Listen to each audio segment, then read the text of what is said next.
Hello and welcome to my channel thinking literature. इस वीडियो में हम विलियम वर्ड्सवर्थ की प्रेफेस टू लिरिकल बैलेड्स को डिस्कस करेंगे। So let's jump into it. Wordsworth का लिरिकल बैलेड्स जो कि उन्होंने एस.टी. कॉलरिज के साथ मिलकर लिखा था, ये इंग्लिश लिटरेचर के हिस्ट्री में एक लैंडमार्क वर्क है।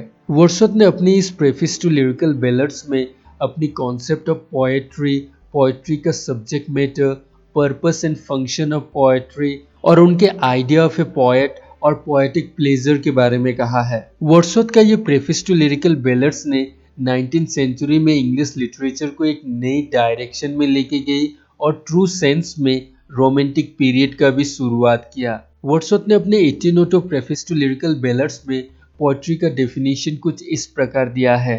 Poetry is the spontaneous overflow of powerful feelings. It takes its origin from emotion recollected in tranquility, the emotion contemplated till by a species of reaction, the tranquility disappears, and emotion and so on. अब हम detail में Wordsworth के इस definition को discuss करेंगे। सबसे पहले Wordsworth कहते हैं कि poetry is the spontaneous overflow of powerful feelings, और इस बात से ये स्पष्ट होता है कि पोएट्री इमेजिनेशन, पैशन और मोटिवेशन से रिलेटेड है। पोएट्री के स्टार्टिंग पॉइंट या सोर्स है दिल में रहे इमोशंस। पोएट्री से इंटेलेक्ट या कुछ कठिन आइडियाज से नहीं लिखा जाता, बल्कि पोएट्री फीलिंग्स के द्वारा लिखा जाता है, और ये इमोशंस और फीलिंग्स के बिना पोएट्री नहीं लिखा जा सकता। और रोमांटिक्स का ज़्यादा इमेजिनेशन, फीलिंग, पैशन और इमोशन पर एम्फेसाइज करना उन्हें नियो क्लासिसिज्म से अलग बनाती है। जो नियो क्लासिसिस्ट राइटर्स थे वो ज़्यादा रीजन, ऑब्जेक्टिविटी, लॉजिक आदि पर एम्फेसाइज करते थे, लेकिन जो रोमांटिक्स थे वो ज़्यादा इमोशन और पैशन पर फोकस करते हैं। वर्ड्सवर्थ के अनुसार कोई भी एक पोएम बन के तैयार होने के लिए उसे 4 स्टेजेस से गुजरना पड़ता है, जो कि पहला है रिकलेक्शन, कॉन्टेम्पलेशन, रिक्रूडेंस या renewal of the original emotion और कॉम्पोजिशन। अब हम इन चारों स्टेजेस को बारीकी से डिस्कस करेंगे। सबसे पहले पोएट कोई भी वस्तु, कैरेक्टर, सर्कमस्टांसेस या सिचुएशन को ऑब्जर्व या परसीव करता है, और ये थिंग्स, कैरेक्टर्स पोएट के मन में एक पावरफुल इमोशन और फीलिंग्स क्रिएट करती है, और पोएट इन फीलिंग्स और इमोशंस को अपने माइंड में बॉग डाउन या बैठ जाने को देता है। और उसके बाद आता है दूसरा स्टेज, जहां पर पोएट जो भी इमोशंस और फीलिंग्स उसके माइंड में बैठ गई थी उसे रिमेम्बर या याद करता है। ये कॉन्टेम्पलेशन करने का काम या सोचने का काम, और जो पोएट ने पहले कुछ थिंग्स, कैरेक्टर और सिचुएशन परसीव किए थे, इन दोनों के बीच कई वर्षों का गैप भी हो सकता है।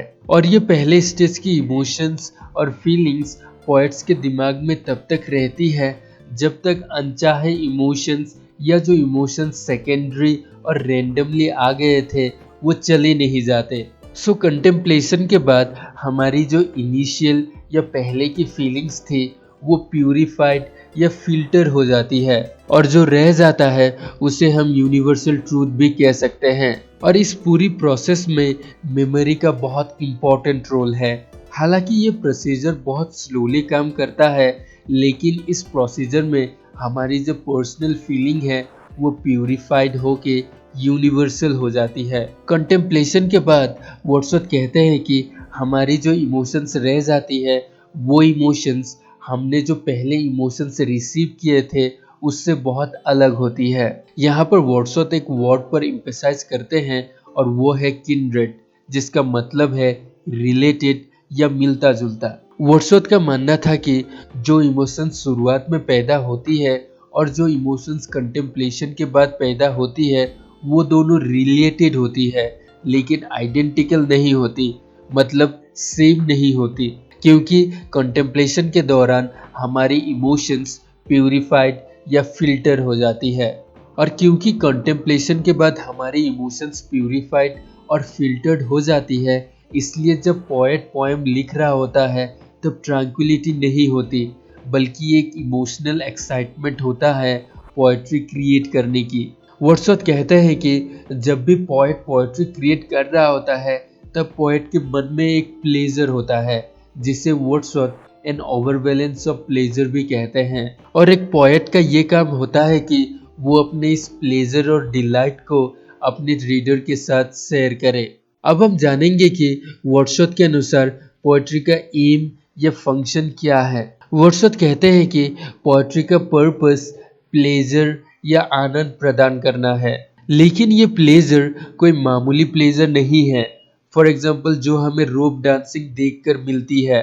इसके बजाय वर्ड्सवर्थ कहते हैं कि पोएट्री ऐसी होनी चाहिए जो पीड़ितों को आराम दे सके, हैप्पी को और हैप्पियर बना सके, और यूथ और यंग लोगों को थिंक और फील करने में मजबूर करे, ताकि वो हमेशा वर्चुअस बने रहे। अब हम वर्ड्सवर्थ की पोएट्री के सब्जेक्ट मैटर को डिस्कस करेंगे। वर्ड्सवर्थ कहते हैं कि पोएट्री का विषय वस्तु या सब्जेक्ट मैटर आम जीवन की घटनाओं या सिचुएशन से लिए जाने चाहिए। इसीलिए वर्ड्सवर्थ अपनी पोएट्री में आम आदमी जो लैंग्वेज यूज करता है वही लैंग्वेज यूज करते हैं। वर्ड्सवर्थ का रस्टिक या रूरल लाइफ को एज ए सब्जेक्ट मैटर चुनने का कुछ रीजंस थे जो हम अगले स्लाइड में देखेंगे। पहला रीजन था, अकॉर्डिंग टू वर्ड्सवर्थ, रस्टिक और रूरल लाइफ में मनुष्य की इमोशंस और पेशेंस बहुत अच्छे से मैच्योर होते हैं। दूसरा, रस्टिक लाइफ में मनुष्य की इमोशंस और फीलिंग्स बहुत सिंपल होती है। तीसरा, क्योंकि रस्टिक लाइफ में मनुष्य के इमोशंस डायरेक्टली नेचर के साथ कनेक्टेड होती है, इसलिए उनके इमोशंस और पेशेंस शहरों के लोगों की तुलना में ज़्यादा परमानेंट या लास्टिंग होती है। और चौथा, क्योंकि रस्टिक लाइफ के लोगों की फीलिंग्स और भावनाएं वहीं से उत्पन्न होती है, इसलिए उन्हें समझने में भी आसानी होती है। अगर हम इन चारों पॉइंट्स को मिला के संक्षेप में कहें तो हम ये कह सकते हैं कि क्योंकि रस्टिक और ग्रामीण लाइफ में मनुष्य की इमोशंस और फीलिंग्स नेचर से जुड़ी होती है, इसलिए वो बहुत सिंपल, अनसोफिस्टिकेटेड और इजी टू अंडरस्टैंड होती है। अगर हम वर्ड्सवर्थ की पोएट्री की लैंग्वेज की बात करें तो वर्ड्सवर्थ कॉमन लोगों की लैंग्वेज को यूज करते हैं, क्योंकि वर्ड्सवर्थ के अनुसार रस्टिक और कॉमन पीपल नेचर के साथ जुड़े रहते हैं और नेचर में ही अपनी लाइफ व्यतीत करते हैं, और इसलिए ह्यूमन लैंग्वेज का अच्छा पार्ट उनकी लैंग्वेज में ही पाया जाता है। और क्योंकि हम्बल और रूरल पीपल शहरों की सोफिस्टिकेटेड और आर्टिफिशियल भावनाओं से भरी सोसाइटी से दूर रहते हैं, इसलिए उनकी लैंग्वेज में वैनिटी या घमंड भी नहीं होता और वो अपने भावनाओं को बहुत सिंपल तरीके से कम्युनिकेट करते हैं। और इन सब कारणों की वजह से उनकी लैंग्वेज ज़्यादा इंटेंस, मोर ऑथेंटिक और मोर विगरस है। अब हम वर्ड्सवर्थ की पोएट की कॉन्सेप्ट को समझेंगे। वर्ड्सवर्थ कहते हैं कि एक पोएट ऐसा होना चाहिए जो कि दूसरे मैन से बात करे, यानी मैन स्पीकिंग टू मैन।